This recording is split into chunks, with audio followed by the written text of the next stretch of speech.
नमस्कार, जय जिनेंद्र. आपण आमच्या वेबसिरीजसाठी देत असलेला अतिशय चांगला प्रोत्साहनात्मक प्रतिसाद आम्हाला या कामी आणखीन आनंद आणि उत्साह देत आहे. जैन अंकदर्शन किंवा अंकातून जैन तत्त्वज्ञान हा विषय सांगलीचे सुप्रसिद्ध डॉक्टर अजित पाटील यांनी मांडलेले आहे. दक्षिण भारत जैन सभेचे ते महामंत्री आहेत आणि अतिशय अभ्यासपूर्ण अशा प्रकारची त्यांची व्याख्यानं आपण ऐकली असतीलच, परंतु आज वेबसिरीजच्या मार्फत त्यांची ही व्याख्याने आजपासून आम्ही तुम्हाला देत आहोत. या बाबतीतल्या आपल्या प्रतिक्रिया आम्हाला जरूर कळवा. त्याचा उपयोग आम्हाला सुधारणा करण्यासाठी होऊ शकेल. नमस्कार. सर्वांना सस्नेह जय जिनेंद्र. जैन धर्म, जैन तत्त्वज्ञान हे अतिशय सखोल आहे. या तत्त्वज्ञानाचा परिचय करून घ्यायची प्रक्रिया आपण सगळेजण करत आहोत. हे तत्त्वज्ञान समजावून घेत असताना आपण काही त्याचा सुलभ अशा पद्धतीनं काही प्रकार करता येतात का याचा विचार केला. त्यावेळी अंकातून जैन तत्त्वज्ञान या एका प्रकारानं आपण हे तत्त्वज्ञान समजावून घेण्याचा प्रयत्न करतो आहे. हे मूलभूत आणि प्राथमिक अशा पद्धतीचं या ठिकाणी माहिती घेणं हे आपलं सुरू आहे. आत्तापर्यंत आपण पहिल्या 2 भागातून या तत्त्वज्ञानाविषयी 1 ते 9 अंकापर्यंत सविस्तर माहिती बघितलेली आहे. आज आपण 10 पासून पुढच्या काही अंकांची माहिती अंकातून जैन तत्त्वज्ञान परिचय या माध्यमातून करून घेणार आहोत. आत्तापर्यंत आपण जे वेगवेगळे भाग बघितले त्यामध्ये 1 ते 9 अंक आणि मग त्या अंकांच्या अनुषंगानं तत्त्वज्ञानातील काही विशिष्ट भाग, काही विशिष्ट मुद्दे आणि त्यांचं अगदी तेवढ्यापुरतं थोडक्यात आपण परिचय करून घेण्याचं कार्य केलं. अर्थात यातला प्रत्येक मुद्दा हा अतिशय सविस्तर आहे आणि मग त्याचं आपल्याला विवेचन हे पुढं क्रमाक्रमानं हे आपल्या सिलेबसप्रमाणे बघता येऊ शकेल. आत्ता आपण 10 या अंकाचा परिचय करून घेत असताना या 10 अंकाबद्दल किंवा या 10 अंकाच्या माध्यमातून 10 म्हणजेच दश धर्म, त्याच पद्धतीनं अरिहंतांचे जन्मकालीन 10 अतिशय गुण आणि अरिहंतांना केवल ज्ञानाची प्राप्ती झाल्यानंतर त्यांचे जे काही 10 अतिशय असतात ते कोणकोणते याविषयी आपण थोडक्यात माहिती घेऊया. दश धर्म असं याला म्हटलेलं आहे. अर्थात धर्म एकच आहे आणि त्या धर्माची 10 लक्षणं सांगितलेली आहेत की जसं आपल्याला सूर्य एकच आहे आणि त्याची अनेक किरणं ही आपल्याला बघायला मिळतात. प्रत्येक किरण म्हणजे सूर्य नव्हे तर सर्व किरणांचा मिळून सूर्य होतो. तसं या 10 लक्षणांचा मिळून धर्म होतो आणि म्हणून या दशलक्षणाचं पालन करावं असं शास्त्रात सांगून ठेवलेलं आहे. भाद्रपद शुद्ध पंचमी ते चतुर्दशीपर्यंतच्या 10 दिवसामध्ये दरवर्षी जैन बांधव अशा पद्धतीचं दशलक्षण पर्व, त्यालाच या ठिकाणी आपण पर्युषण पर्व असं पण म्हटलं, ते साजरं करतात आणि रोज एकेका लक्षणाचं सविस्तर माहिती करून घेणं, त्या अनुषंगानं असलेल्या सर्व क्रिया करणं, भगवंतांचं दर्शन, मंदिरातल्या पूजा इत्यादी सर्व करणं, उपवास वगैरे, त्याच पद्धतीनं वाचन, मनन, चिंतन, गुरूंचं प्रवचन ऐकणं, स्वाध्याय करणं, ह्या गोष्टी करत राहतात आणि म्हणून त्याचा या ठिकाणी आपण थोडक्यात परिचय करून घेतो आहे. दश धर्म असं याला म्हटलं. त्यातलं पहिलं सांगितलं आहे उत्तम क्षमा. या प्रत्येक लक्षणाला प्रत्येक ठिकाणी उत्तम हा शब्द चिकटवलेला आहे. म्हणजेच या आपल्या आत्म्याची जी काही 10 लक्षणं आहेत ती उत्तमात उत्तम अशी लक्षणं आहेत आणि म्हणून उत्तम क्षमा, उत्तम मार्दव, उत्तम आर्जव असं प्रत्येक ठिकाणी त्याला म्हटलेलं आहे. तर उत्तम क्षमा म्हणजे काय? क्षमा वीरस्य भूषणम. दुसऱ्याच्या एखाद्या चुकीविषयी किंवा आपल्याकडूनसुद्धा काही चूक घडते त्यावेळी दुसऱ्याला त्या ठिकाणी माफ करणं, दुसऱ्याच्या चुकीबद्दल त्याला त्या ठिकाणी माफ करणं किंवा स्वतः चूक केली असेल तर ती स्वतः समजावून घेऊन त्या ठिकाणी त्याच्याविषयी आपण माफी मागणं, त्याला उत्तम क्षमा असं म्हटलं. क्षमा वीरस्य भूषणम असं सांगितलेलं आहे. त्याच्यानंतर उत्तम मार्दव. मार्दव हा शब्द आपण सहजासहजी नाही बघू शकत, वापरू शकत. मृदुर्भावा मार्दवा म्हणजेच काय, तर आपल्या वागण्या बोलण्यामध्ये मृदुता असणं आवश्यक आहे. मृदुता म्हणजेच लीनता, म्हणजेच नम्रता. जसं आंब्याचं झाड आणि त्या झाडाला आंबे लागल्यानंतर ते जसे पिकत जातील तसे ते खाली खाली झुकत जातात.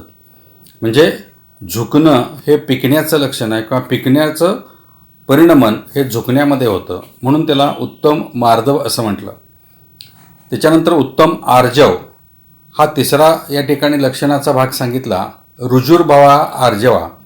रुजुता असणं आवश्यक आहे. रुजुता म्हणजे काय, आपलं मन, आपलं वचन आणि आपलं काय, म्हणजेच काय, तर आपलं मनातलं जे काही विचार आहेत ते, आपलं बोलणं आणि आपली कृती हे सगळं एक समान असणं, त्याला उत्तम आर्जव असं म्हटलं. त्यानंतर उत्तम शौच. शुचिर्भावा शौचहा म्हणजेच या ठिकाणी शुचिता पालन करणं. म्हणजेच काय, तर जसं आपण ज्या घरात राहतो ते घर स्वच्छ ठेवतो, जे कपडे घालतो ते स्वच्छ असावेत अशी अपेक्षा करतो, त्याच पद्धतीनं आपण श्रावक मंडळी आपलं स्नान करून आपलं शरीर पण स्वच्छ करतो. तसं आपलं मन स्वच्छ करणं, आपल्या अंतरंगातील मलिनता कमी करणं, त्याला शौचधर्म असं म्हटलं. तर हे 4 उत्तम, क्षमा, मार्दव, आर्जव आणि शौच हे अनुक्रमानं 4 कषाय जे सांगितलेले आहेत त्यांच्या विरोधी आहेत. म्हणजेच क्रोध, मान, माया आणि लोभ. म्हणजेच क्रोधाच्या विरुद्ध क्षमा, क्रोध, त्यानंतर मान, त्याच्या विरोधी मार्दव, मायाच्या विरोधी आर्जव आणि लोभाच्या विरोधी शौच सांगितलं. त्यानंतर सांगितला उत्तम सत्य. सत्याचा अर्थ काय, जे आहे जसं आहे तसं ते स्वीकारणं, त्याला उत्तम सत्य असं म्हटलं. तर या ठिकाणी आपल्याला जे काही सभोवती सगळं सुरू असतं ते सत्य स्वीकारणं. आपलं तत्त्वज्ञान सांगत त्या ठिकाणी असं असताना शरीर आणि आत्मा हे दोन्हीही भिन्न आहेत, हे सत्य आहे, हे स्वीकारणं. आणि शरीर हे माध्यम आहे, साधन आहे, परंतु ते साध्य नव्हे, हे स्वीकारणं, त्याला उत्तम सत्य असं म्हटलं. त्यानंतर सांगितला उत्तम संयम. संयमनः संयमः आपल्या मनावर नियंत्रण ठेवणं. कारण मन हे खूप चंचल आहे, वेगवान आहे, बलवान आहे, दृढ आहे आणि ते सतत भटकत राहतं. त्याचं नियंत्रण करणं, त्याला नियमनात ठेवणं, त्याला उत्तम संयम असं म्हटलं. नंतर येतो तप. 7वा धर्म सांगितलेला आहे उत्तम तप. तप्यते इति तपः म्हणजेच काय, ज्या ठिकाणी आपण आपल्या अंतरंगाला तापवतो, म्हणजेच काय करतो, स्वाध्याय, त्या पद्धतीने चिंतन मनन करतो, त्याला तप असं म्हटलं. जसं आपण बघतो की सोनं भट्टीत घातल्यानंतर ते उजळून निघतं. सोन्याला अग्नी परीक्षा द्यावी लागते, मग त्याच्यातून मलिनता दूर होते. तसं आपल्याकडं सांगत असताना असं सांगून ठेवलं की स्वाध्याय, मनन, चिंतन, उपवास, बहिरंग परिग्रह, अंतरंग परिग्रह इत्यादींचा त्याग वगैरे हे जे काही सगळं सांगितलं ते तप आहे. त्याच पद्धतीनं स्वाध्याय परमम तपः असं पण म्हटलं. त्याच पद्धतीने इच्छा निरोधस्तपः असंही वर्णन केलं. त्यानंतर येतो 8वा लक्षणाचा भाग उत्तम त्याग. त्यज्यते इति त्यागः. इथं त्याग अपेक्षा आहे कशाची, तर आपल्या अंतःकरणातील मलिनतेची. म्हणजे सुरुवातीला जे आपण क्रोध, मान, माया, लोभ इत्यादी कषाय सांगितले, ह्या कषायांचा त्याग करणं, अंतःकरण स्वच्छ करणं, निर्मल करणं, पवित्र करण्याचा प्रयत्न करणं, त्याला उत्तम त्याग असं म्हटलं. म्हणून षोडशकारण भावना म्हणून एक प्रकार सांगितलेला आहे, त्यामध्ये सुद्धा त्यज्यते इति त्यागः, इच्छा आपल्या या ठिकाणी ज्या काही आहेत त्या आपल्याला रोधून धरणं, संयम आणि इच्छेंचा त्याग करणं, उत्तम त्यागधर्म. त्यानंतर सांगितला उत्तम अकिंचन्य धर्म. अकिंचन्य हा शब्द आपण सहजासहजी मराठीत वापरत नाही. याचा अर्थ असा सांगितलेला आहे, न किंचित स विद्यते अकिंचन्यः. म्हणजेच काय आहे, या सृष्टीतील, या बाहेरच्या सर्व जगातील किंचितही माझं काहीही नाही, ही भावना म्हणजे अकिंचन्य धर्म. किंचितही माझं काहीही नाही. आपण जन्माला येतो त्यावेळी त्या ठिकाणी आपल्याकडं काहीही असत नाही आणि आपण शेवटी जातो, निघून जातो, स्वर्गवासी होतो, मृत्यू पावतो, त्यावेळीसुद्धा आपल्याकडं काहीही असत नाही. मधल्या कालावधीमध्ये फक्त आपण हे सगळं करत राहतो. म्हणून न किंचितस विद्यते अकिंचन्यः. माझं काहीही नाही, पर ते पर आहे. शरीरसुद्धा माझं नाही आणि ते सोडून आपण निघून जातो. मग त्याचं दहन किंवा दफन केलं जातं. त्यानंतर मग शेवटचा दशलक्षण धर्मातला भाग येतो, त्याला म्हटलं ब्रह्मचर्य. मग आता न किंचितस विद्यते अकिंचन्यः म्हणजे माझं काहीही नाही असं म्हणत असताना मग माझं काय आहे याविषयीचं विवेचन म्हणजेच उत्तम ब्रह्मचर्य धर्म. ब्रह्मचर्य याचा अर्थ काय आहे? ब्रह्मा म्हणजे आत्मा आणि चर्या म्हणजे त्याच्यातलं आपलं आचरण किंवा त्याच्यामध्ये काही प्रमाणातली लीनता. म्हणून उत्तम ब्रह्मचर्य म्हणजेच काय आहे, तर आत्ता क्रमाक्रमानं क्षमा, मार्दव, आर्जव, शौच, सत्य, संयम, तप, त्याग, अकिंचन्य हे क्रमाक्रमानं आपण बघत आलो. हे सगळं सोडत जायचं आहे आणि आत आपल्यामध्ये लीनता प्राप्त करून घ्यायची आहे. त्याला म्हटलेलं आहे उत्तम ब्रह्मचर्य. म्हणून आपल्या ब्रह्मचर्यामध्ये लीन होणं. आपण याच्या आधी पण बघितलेलं आहे की स्थूल रूपानं जे काही ब्रह्मचर्य आहे ते पालन करणं, स्वदार संतोष, आपल्या घरामध्ये आपण संतुष्ट असणं, आपल्या कुटुंबात आपण संतुष्ट असणं, हे श्रावकांच्यासाठी, संसारी जीवांच्यासाठी ब्रह्मचर्य सांगितलेलं आहे. हा उत्तम ब्रह्मचर्याचा भाग आहे. तर अशा रीतीनं हे धर्माची 10 लक्षणं म्हणून ही सांगितलेली आहेत. ही अत्यंत महत्त्वाची. याचं विवेचन प्रत्येक एकेका लक्षणाचं एक सविस्तर विवेचन आपल्याला 30-40 मिनटाच्या लेक्चरमध्ये हे करता येऊ शकतं. आत्ता फक्त आपण याचं प्राथमिक ज्याला आपण म्हणतो असं माहिती करून घेण्याचं कार्य करत आहोत. त्यानंतर 10 या आकड्याचं पुढं आपण विवेचन बघतोय. त्यातला दुसरा मुद्दा आहे तो म्हणजे अरिहंतांचे जन्मकालीन 10 अतिशय असतात. म्हणजेच काय आहे, ज्यावेळी एखादा भव्य जीव सर्वस्वाचा त्याग करून दीक्षा घेतो आणि तपश्चरण केल्यानंतर 4 घाती कर्मांचा नाश करतो आणि त्याला अरिहंत पदाची प्राप्ती होते, म्हणजेच केवल ज्ञानाची प्राप्ती होते. आणि मग ते अरिहंत, अरि म्हणजे शत्रू, म्हणजेच आपले 4 कर्म जे आहेत ते शत्रू आहेत, हंत त्यांचा नाश केलेला आहे. तर असे हे अरिहंत. आणि मग काय करतात, ते तीर्थंकर होतात. म्हणजेच काय होतं, तर तीर्थाटन करतात. म्हणजेच समूहशरणाची रचना इंद्रादिक करतात. जसं एखादे आपल्याकडं मंत्री, पुढारी, कोणतरी मोठे नेते येणार असतील तर आपण सभेची रचना करतो. मग त्या ठिकाणी सिंहासन किंवा त्या ठिकाणी विशिष्ट खुर्च्यांची मांडणी करतो आणि तिथं ते आलेले आपले पाहुणे बसतात आणि ते आपल्याला त्या ठिकाणी व्याख्यान, प्रवचन वगैरे देतात. तसं हे अरिहंत समूहशरणाच्या माध्यमातून समस्त जीवांना उपदेश देतात. म्हणून ह्या अरिहंतांचं एक विशिष्ट लक्षण असतं. ते त्या ठिकाणी सर्व प्रकारच्या 18 दोषांनी रहित असतात आणि 4 दर्शनावर्णीय, ज्ञानावर्णीय, मोहनीय आणि अंतराय अशा 4 घाती कर्मांचा नाश करणारे असतात. म्हणून त्या ठिकाणी ते केवल ज्ञानी असतात. याच्या आधी आपण त्याचं विवेचन बघितलं आहे.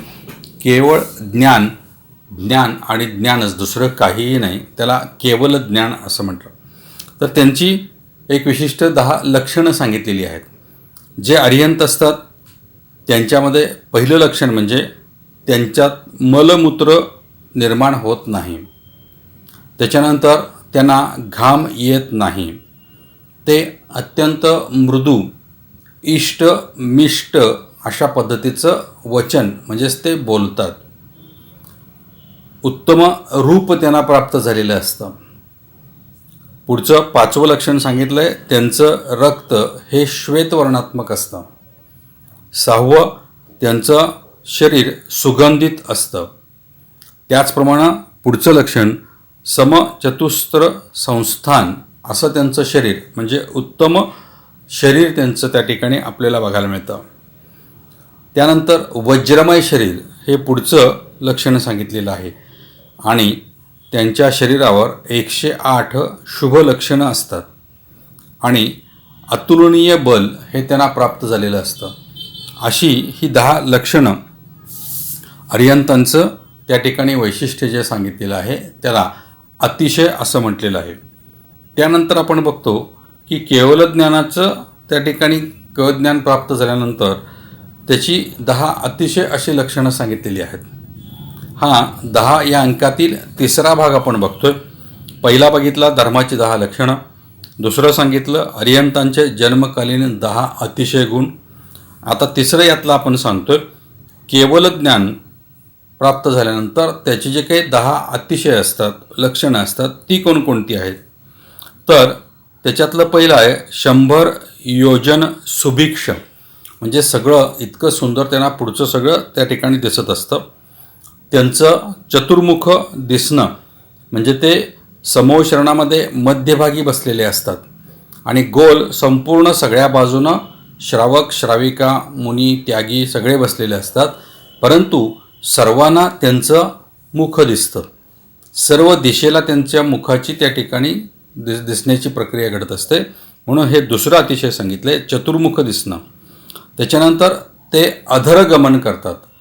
अधर म्हणजे याचा अर्थ काय, जमिनीवर ते पाय टेकवत नाहीत, तर ते जमिनीपासून 4 अंगुळ उंचीवर अधर, त्याच पद्धतीनं समोषणात अधर असं त्यांचं त्या ठिकाणी आसनावर स्थिर होणं असतं. त्यानंतर सर्व विद्यांचे ते स्वामी असतात. अशा रीतीनं सर्व त्यांना विद्या येत असतात, म्हणून त्यांचे केवळ ज्ञान प्राप्त झाल्यामुळं अर्थातच सर्वच त्या ठिकाणी त्यांना विद्या प्राप्त झालेल्या आहेत. त्यानंतरचं लक्षण सांगितलं उपसर्ग होत नाही, म्हणजे कोणताही त्यांना उपसर्ग होत नाही, कोणतंही त्या ठिकाणी काहीही दुसऱ्याकडून त्यांना त्रास होणं हे होत नाही. त्यानंतर 6वं लक्षण सांगितलं ते आहार घेत नाहीत. आता केवळ ज्ञानाची प्राप्ती झालेली असल्यामुळं शरीरात त्या ठिकाणी श्वेतरक्त आहे, मलमूत्र तयार होत नाही, त्यामुळं ते आहारही ग्रहण करत नाहीत. 7वं लक्षण सांगितलं त्यांची सावली पडत नाही. किती सुंदर सांगितले पहा. नंतर सांगितलं त्यांच्या नख केस यांची वृद्धी होत नाही, म्हणजेच त्यांचं नख केस हे वाढत नाहीत. 9वं लक्षण सांगितलं त्यांचं शरीर अतिशय स्फटिकमय असं असतं, अतिशय सुंदर तेजस्वी दैदिप्यमान ज्याला आपण म्हणतो अशा पद्धतीचं शरीर असतं. आणि 10वं लक्षण सांगितलं आहे त्यांची पापणी लवत नाही, ते अर्ध उन्मिलित अशा अवस्थेमध्ये असतात, म्हणजे पूर्ण उघडलेले डोळे नसतात, पूर्ण मिटलेले डोळे नसतात. म्हणून ज्यावेळी जैन मंदिरामध्ये मूर्तींची प्रतिष्ठापना केली जाते, ती मूर्ती म्हणजेच अरिहंतांची, अशा ह्या अरिहंतांची मूर्ती असते आणि त्या मूर्तींचे डोळे जे असतात ते असे अर्धोन्मिलित असतात, म्हणजे पूर्ण उघडलेले नाहीत आणि पूर्ण मिटलेले नाहीत, अशा पद्धतीचे अतिशय सुंदर रेखीव अशी ती मूर्ती असते आणि त्यांचा चेहरा अतिशय तेजस्वी असतो. तर असे हे अरिहंतांचे 10 केवल ज्ञानाचे अतिशय हे आपण या ठिकाणी बघितले. तर अशा रीतीनं 10 हा जो का अंक आहे, या 10 अंकाविषयी सविस्तर सुंदर वर्णन हे या ठिकाणी आपण बघितलेलं आहे. त्याच्यातून आपल्याला प्राथमिक ही गोष्ट लक्षात आली असेल. आता आपण पुढच्या अंकाकडे जातोय आणि तो अंक आहे 11. तर 11 या अंकाचं वर्णन करत असताना त्याच्यामध्ये महत्त्वाच्या 2 गोष्टी दिसून येतात. एक 11 प्रतिमा सांगितलेल्या आहेत जैन तत्त्वज्ञानामध्ये आणि दुसरं सांगितलेलं आहे 11 अंग सांगितलेली आहेत. आता प्रतिमा आणि अंग यांच्याविषयी आपण या ठिकाणी अगदी मूलभूत प्राथमिक ज्याला आपण म्हणतो अशी माहिती ही थोडक्यात या ठिकाणी आपण घेणार आहोत. पुन्हा पुढं यांचं सविस्तर विवेचन हे आपल्याला प्रत्येक प्रतिमेनुसार आणि अंगानुसार हे स्वतंत्रपणे पुढं आपल्याला त्याचं विवेचन हे सविस्तर लक्षात येऊ शकेल. तर प्रतिमा याचा अर्थ काय आहे, तर आपल्यावर आपण काही बंधनं घालून घेणं, त्याला प्रतिमा धारण करणं असं म्हणतात. म्हणजे आता आपण आपल्या सांसारिक जीवनामध्ये वागत असताना, जगत असताना आपण नित्य नैमित्तिक अनेक प्रकारच्या क्रिया करत राहतो आणि ह्या क्रिया करत असताना आपल्याकडून काही वेळा काही कळत न कळत, जाणते अजाणतेपणी, प्रत्यक्ष अप्रत्यक्षपणे क्रोध, मान, माया, लोभ इत्यादी विभवांच्या परिणामी प्रज्ञापराध घडल्यामुळं आपल्याकडून काही चुका घडतात आणि त्याच्या आपल्याला त्याचे कर्मबंध पडतात. तर असे हे अष्टकर्म कोणती आहेत हे आपण बघितलेलं आहे. आणि अशी कर्म पडण्याची प्रक्रिया ही जितकी अधिक होत राहते तितके आपण संसारातच अडकत राहतो, त्याच्या परिणामी दुःखच भोगत राहतो आणि त्याच्याच परिणामी आपण ह्या 84 लाख योनीतून आणि त्याच पद्धतीनं आपण ह्या नरकगती, तिर्यंची गती, मनुष्यगती, देवगती ह्या गतीतून सतत फिरत राहतो. त्याच्यातून आपल्याला मुक्तता हवी असेल तर मग काही बंधनं ही क्रमाक्रमानं आपण आपल्यावर घालून घेत जाणं, त्याला जैन तत्त्वज्ञानामध्ये प्रतिमा धारण करणं असं म्हटलं. अर्थात ह्या प्रतिमा आपण समजून उमजून पूर्ण विचारांती धारण करावयाच्या असतात. कोणीतरी सांगितलं म्हणून किंवा दुसऱ्याने कोणीतरी लादलं म्हणून किंवा इतर कोणीतरी आपले जवळचे मित्र, नातेवाईक, आप्त वगैरे करतात म्हणून ह्या प्रतिमा धारण कराव्यात असं नाही. तर इथं आपण हे समजून घेऊन, उमजून घेऊन आपल्या शक्तीनुसार, आपल्या बलानुसार, आपल्या दिनचर्येनुसार, आपल्या एकंदरीत कार्यानुसार, आपल्या सांसारिक वेगळ्या आपल्या जबाबदाऱ्यांच्यानुसार ह्या प्रतिमा आपण आपल्या धारण करायच्या असतात. त्यातली पहिली प्रतिमा आहे दर्शन प्रतिमा.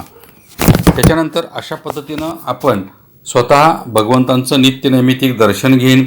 त्याच पद्धतीनं भगवंतांचं दर्शन घेत असताना त्यामध्ये मी जिथं असेन तिथं भगवंतांचं दर्शन घेईन. जर मंदिर नसेल तर माझ्याकडं प्रतिमा असेल तर तिचं दर्शन घेईन वगैरे. असं आपण दर्शन प्रतिमा घेणं, दर्शन घेतल्याशिवाय आहार पाणी घेणार नाही अशा पद्धतीनं नियम बांधून घेणं वगैरे. त्याच्यानंतर व्रत प्रतिमा. तर काही व्रतं सांगितलेली आहेत वेगळ्या प्रकारची. ती व्रतं नित्यनैमित्तिक मी करेन. मग त्याच्यामध्ये उपवास वगैरे जे काही आहेत ते सांगितलेलं आहे. त्याच्या पद्धतीचं आपण हे व्रतपालन करण्याची दुसरी प्रतिमा म्हणजे बंधन. त्यानंतर सामायिक म्हणजेच आपण नित्यनैमित्तिक रोज 1 वेळा, 2 वेळा, 3 वेळा सामायिक करेन. सामायिक याचा अर्थ काय आहे? प्रत्येक काही विशिष्ट समयापुरतं आपण आपल्यामध्ये येणं, बाहेरून आत येण्याचा प्रयत्न करणं, त्याला सामायिक असं म्हटलं. तर असं सामायिक त्यागी लोक हे नेहमी करत असतात. ते 3 वेळा त्रिकाल सामायिक करतात. असं श्रावक अवस्थेमध्ये या दर्शन वगैरे प्रतिमा धारण केलेल्या मंडळींनी अशा तिसऱ्या सामायिक प्रतिमेकडं वळायचं असेल तर ते आपण नित्यनैमित्तिक आपल्या ठराविक वेळी, सकाळची वेळ, दुपारची वेळ, संध्याकाळची वेळ ही ठरवून त्यावेळी हे सामायिक करणं अभिप्रेत आहे. अर्थात ही प्रत्येक प्रतिमा ज्यावेळी आपण पुढची घेतो त्यावेळी आधीच्या प्रतिमा धारण करूनच पुढची प्रतिमा घेत राहतो, हे महत्त्वाचं लक्षात घेणं आवश्यक आहे. म्हणजे ज्यावेळी आपण व्रतप्रतिमा घेतो त्यावेळी दर्शन प्रतिमा घेतलेली आहे. ज्यावेळी सामायिक प्रतिमा घेतो त्यावेळी त्या ठिकाणी दर्शन आणि व्रत दोन्ही प्रतिमा घेतलेल्या आहेत. मग ही तिसरी प्रतिमा सामायिक नावाची आपण घेतो. त्यानंतर प्रोषोदोपवास ही चौथी प्रतिमा सांगितली. आता उपवास आणि उनोदर किंवा उपवास आणि प्रोषोदोपवास याच्यामध्ये काय फरक आहे? तर एकासन, उपवास आणि प्रोषोदोपवास ह्या 3 गोष्टी इथं आपल्याला माहिती असणं आवश्यक आहे. एकासन म्हणजे काय? एका वेळी एका दिवशी एकच वेळ आहार घेणं. म्हणजे एका आसनामध्ये बसून किंवा त्या ठिकाणी विशिष्ट पद्धतीनं आपण आहार ग्रहण करणं, दिवसातून एकदा, त्याला एकासन म्हटलं. उपवास, दोन्ही वेळ आहार न ग्रहण करणं, त्याला उपवास असं म्हटलं. उप म्हणजे आत्मा आणि वास म्हणजे शरीरात, म्हणजे आत्म्यामध्ये वास करणं, शरीराकडून दुर्लक्ष करणं आणि आपण आपल्या आत्म्याकडं आपल्याला वळवणं, त्याला उपवास असं म्हटलं. तर अशा रीतीनं आपण उपवास प्रतिमेकडे जातो आणि उपवासाकडे जातो. आणि तिसरं प्रोषोदोपवास. आता काय सांगितलं, एकासन एक वेळ जेवणं, उपवास दोन्ही वेळ न जेवणं, आणि पुरुषोदोपवास म्हणजे काय आहे तर एक वेळ आहार एक दिवशी घ्यायचा, दुसऱ्या दिवशी पूर्ण उपवास करायचा आणि तिसऱ्या दिवशी पुन्हा एकासन करायचं. म्हणजे अशा रीतीनं सलग 3 दिवस हे पालन करणं त्याला म्हटलेलं आहे पुरुषोदोपवास. म्हणजे 2 एकासन आणि 2 एकासनाच्या मधला एक उपवास त्याला म्हटलेला आहे पुरुषोदोपवास. ही अशा रीतीनं प्रतिमा धारण करणं ही 4थी प्रतिमा आहे. त्यानंतर 5वी प्रतिमा सांगितलेली आहे सचित्त त्याग प्रतिमा. सचित्त त्याग. आता सचित्त आणि अचित्त असे 2 शब्द जैन तत्त्वज्ञानामध्ये सांगितलेले आहेत. जसं आपण म्हणतो की सजीव आणि अजीव, तसं सजीव त्याला सचित्त असं म्हटलं. म्हणजे ज्याच्यामध्ये हालचाल आहे त्याला सचित्त असं म्हटलं. आणि त्याच्यामुळं जसं आपण बघतो की हिरव्या पालेभाज्या ह्या नेहमी वाढत राहतात आणि त्यामुळे त्याला काय म्हटलेलं आहे की सचित्त असं म्हटलेलं आहे. आणि असं हिरव्या पालेभाज्या वगैरे न घेणं त्याला सचित्त त्याग प्रतिमा असं म्हटलेलं आहे. तर ही पुढची प्रतिमा सांगितलेली आहे सचित्त त्याग प्रतिमा. त्यानंतर पुढची 6वी प्रतिमा सांगितलेली आहे रात्री भोजन त्याग प्रतिमा. रात्री भोजन करायचं नाही. म्हणजे सकाळी आपण सूर्योदय झाल्यानंतर सूर्यास्तापर्यंत या कालावधीला दिवस असं म्हटलं. आणि या दिवसाच्याच कालावधीमध्ये आपले दोन्ही आहार होणं हे अपेक्षित असतं. रात्री भोजन त्याग म्हणजे सूर्यास्त झाल्यानंतर अनंत सूक्ष्म जीवांची उत्पत्ती होते. कारण सूर्यास्तानंतर वातावरणात शीतलता निर्माण होते आणि ही शीतलता जशी निर्माण होत जाईल तशी त्या ठिकाणी आपल्याला वातावरणामध्ये शीतलता दिसू लागते आणि शीतलतेच्या परिणामी त्या ठिकाणी आपल्याला पूर्णपणानं अनंत सूक्ष्म जीवांची उत्पत्ती होते हे लक्षात येतं. आणि म्हणून हे न दिसणारे परंतु असणारे असे सूक्ष्मजीव रात्री भोजनाच्या वेळी आपण जो काही आहार घेतो त्या आहाराला चिकटून कदाचित ते आपल्या शरीरात जाऊ शकतात किंवा त्यांची आपल्याकडून कळत नकळत हिंसा होण्याची शक्यता असते. त्याचप्रमाणे वैद्यकीय दृष्टिकोनातून पण आपण जेवण आणि झोप याच्यामध्ये 3 ते 3.5 तासाचं अंतर असायला हवं. कारण जठरामध्ये आहार आलेला आहे आणि तो पूर्णपणानं पुढं लहान आतड्यामध्ये जोपर्यंत जात नाही तोपर्यंत आपण जागा असणं अपेक्षित आहे. आणि तो कालावधी 2.5 ते 3 तासाचा सांगितलेला आहे. म्हणजे दोन्ही तत्त्वज्ञान म्हणजे जैन तत्त्वज्ञान पण आणि विज्ञान पण या दृष्टिकोनातून आपल्याला ही रात्री भोजन त्याग प्रतिमा सांगितलेली आहे. त्यानंतर सांगितलेली आहे पुढची प्रतिमा ब्रह्मचर्य प्रतिमा. ब्रह्मचर्य प्रतिमा याचा अर्थ आपण मगाशी किंवा याच्या आधी आपण दशलक्षण धर्माच्या वेळी पण सांगितलं, याच्या आधी पण त्याचा उल्लेख केला की ब्रह्मचर्याचं पालन करणं. या प्रतिमेमध्ये आपल्या पूर्ण सर्व इंद्रियांच्यावरचं नियंत्रण ठेवणं त्याला ब्रह्मचर्य प्रतिमा असं म्हटलं. त्यानंतर सांगितलं आरंभ त्याग प्रतिमा. कोणत्याही प्रकारचा सांसारिक आरंभ न करणं, आपणहून स्वतः कोणत्याही प्रकारचा आरंभ त्याग हे या ठिकाणी अपेक्षित आहे. जसं जमीन उकरणं किंवा त्या ठिकाणी वेगवेगळ्या प्रकारच्या अनेक अशा हिंसात्मक ज्या काही कृती आपल्याकडून कदाचित होऊ शकतील त्यांचा त्याग करणं या ठिकाणी अपेक्षित आहे. नंतरची पुढची प्रतिमा सांगितलेली आहे परिग्रह त्याग प्रतिमा. म्हणजे आपण जो काही संग्रह करत जातो त्याला परिग्रह असं म्हटलं. आणि अशा परिग्रह त्याग म्हणजेच आता मला जेवढं आवश्यक आहे तेवढं मी मिळवलेलं आहे, आता इथून पुढं अधिक मला मिळवायचं नाही.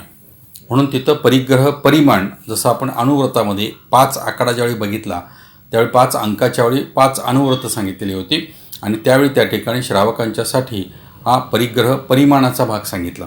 तर असा आता परिग्रहाचा त्याग करणं हळूहळू आपण सुरू करणं अभिप्रेत आहे.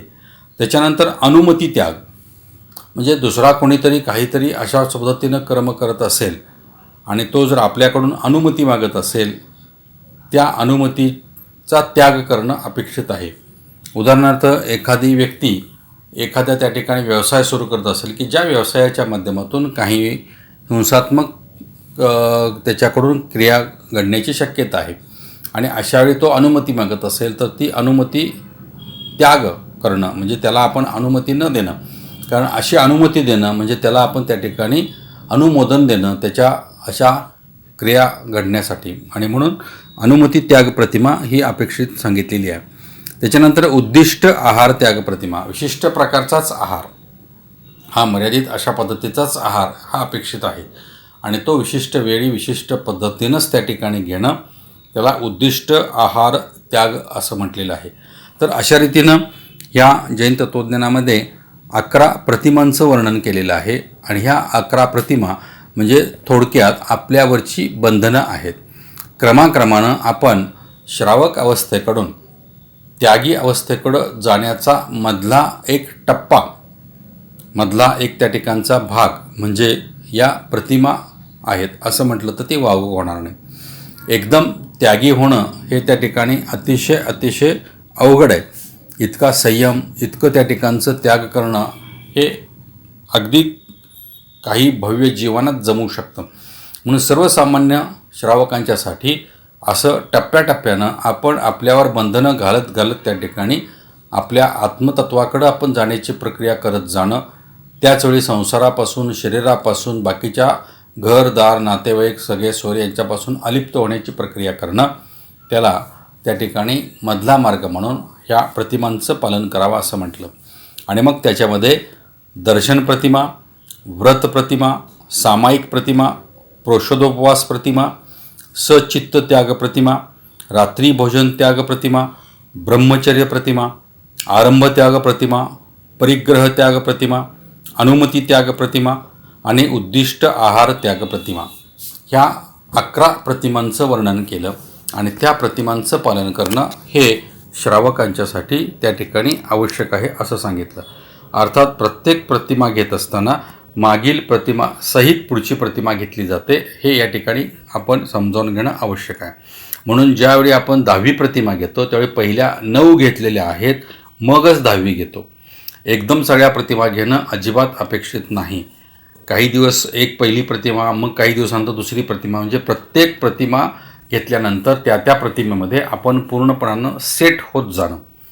त्या प्रतिमेच्या दृष्टिकोनातून आपलं मन, आपल्या भावना, आपलं शरीर हे व्यवस्थित त्या ठिकाणी तयार करत जाणं, त्याला अनुकूल अशा पद्धतीनं आपलं वातावरण तयार करत जाणं आणि मग पुढची प्रतिमा घेणं पूर्ण सामंजस्यानं, माहितीपूर्ण, संयमपूर्वक अशा पद्धतीनं पालन करणं हे अपेक्षित आहे.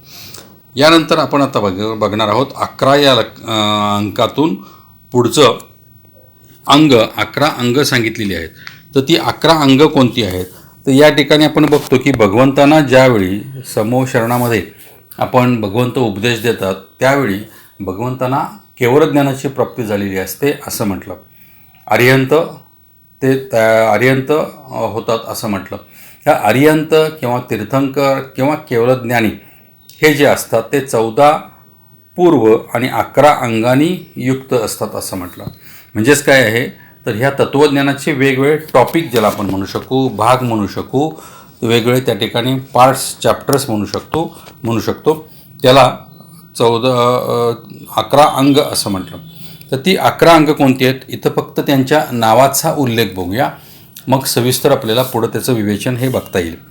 तर ती 11 अंग म्हणजे आचारांग, सूत्र कृतांग, स्थानांग, समवायांग, व्याख्या प्रज्ञप्ती अंग, ज्ञातृकथांग, उपासकाध्ययनांग, अंतकृत दशांग, अनुत्तरोपपादक दशांग, प्रश्न व्याकरणांग, विपाक सूत्रांग, अशा रीतीनं ही 11 अंग सांगितलेली आहेत. म्हणजेच जैन तत्त्वज्ञानामधले हे 11 वेगवेगळ्या प्रकारचे चॅप्टर आहेत. पुन्हा एकदा या ठिकाणी आपण त्यांची नावं बघूया. 1 आचारांग, नंतर सूत्रकृतांग, स्थानांग, समवायांग, व्याख्या प्रज्ञप्ती अंग, ज्ञातृकथांग, उपासकाध्ययनांग, अंतकृत दशांग, अनुत्तरोपपादक दशांग, प्रश्न व्याकरणांग आणि विपाक सूत्रांग अशा रीतीनं ही 10 अंग सांगितलेली 11 अंग सांगितलेली आहेत आणि ह्या 11 अंगामध्ये हे तत्त्वज्ञान जे आहे हे तत्त्वज्ञान वेगवेगळ्या या 11 अंगामध्ये विभागलं गेलेलं आहे. ती 11 अंग आणि मग त्याच्याविषयीचं सविस्तर विवेचन हे तत्त्वज्ञानामध्ये आपल्याला सविस्तर बघायला मिळतं. तर अशा रीतीनं अंकातून जैन तत्त्वज्ञान हा टॉपिक आपण समजावून घेत असताना आज 3ऱ्या भागामध्ये आपण या ठिकाणी बघितलेलं आहे. आपण 10 आणि 11 ह्या 2 अंकांचं सविस्तर विवेचन त्याची माहिती ही थोडक्यात आपल्याला या ठिकाणी सांगितलेली आहे. 10 या अंकामध्ये आपण थोडं रिपीट करूया. दश धर्म सांगितले, उत्तम क्षमा, मार्दव, आर्जव, शौच, सत्य, संयम, तप, त्याग, अकिंचन्य आणि ब्रह्मचर्य. त्यानंतर 10 या अंकाचा दुसरा भाग अरिहंतांचे जन्मकालीन 10 अतिशय. त्यामध्ये मलमूत्र विसर्जन नाही, घाम नाही, मिष्ट वचन, उत्तम रूप, श्वेत रक्त, शरीर सुगंध, समचतुस्र संस्थान म्हणजेच उत्तम शरीर, वज्रमय शरीर, शरीरावर 1008 शुभ लक्षणं आणि अतुलनीय शरीर अशी अतुलनीय बल अशी एकंदरीत आपण ही अरिहंतांची 10 जन्मकालीन अतिशय लक्षणं बघितले. त्यानंतर 10व्या या अंकातला 3रा भाग केवलज्ञानाचे अतिशय सांगितलेले आहेत. ते 100 योजन सुभिक्ष, चतुर्मुख दिसणं, अधरगमन, सर्व विद्यांचे स्वामी, उपसर्ग नाही, आहार नाही, सावली पडत नाही, नख केस वृद्धी होत नाही, स्फटिकमय शरीर असतं आणि 10वं केवलज्ञानाचं अतिशय लक्षण सांगितलं, पापणी लवत नाही. त्यानंतर 11 अंकाचं आपण वर्णन बघितलं. त्यामध्ये 2 गोष्टी सांगितल्या. एक पहिलं त्यातलं 11 प्रतिमा, दर्शन प्रतिमा, व्रत प्रतिमा, सामायिक प्रतिमा, पुरुषोदोपवास प्रतिमा, सचित्त त्याग प्रतिमा, रात्री भोजन त्याग प्रतिमा, ब्रह्मचर्य प्रतिमा, आरंभ त्याग प्रतिमा, परिग्रह त्याग प्रतिमा, अनुमती त्याग प्रतिमा आणि उद्दिष्ट आहार त्याग प्रतिमा. त्यातला 11 अंकातला दुसरा भाग तत्त्वज्ञानाची 11 अंग, आचारांग, सूत्रकृतांग, स्थानांग, समवायांग, व्याख्यान प्रज्ञप्ती, ज्ञातृकथांग, उपासकाध्ययनांग, अंतकृत दशांग, अनुत्त रोपपादक दशांग, प्रश्न व्याकरणांग आणि विपाक सूत्रांग. तर अशा रीतीनं या 10 आणि 11 या अंकांचं थोडक्यात जैन तत्त्वज्ञानातलं महत्त्व, त्याचं विवेचन, विश्लेषण हे या ठिकाणी आपण बघितलेलं आहे. अजून काही ज्या गोष्टी राहतात त्या आपण पुढच्या भागात बघूया. सर्वांना मनपूर्वक धन्यवाद.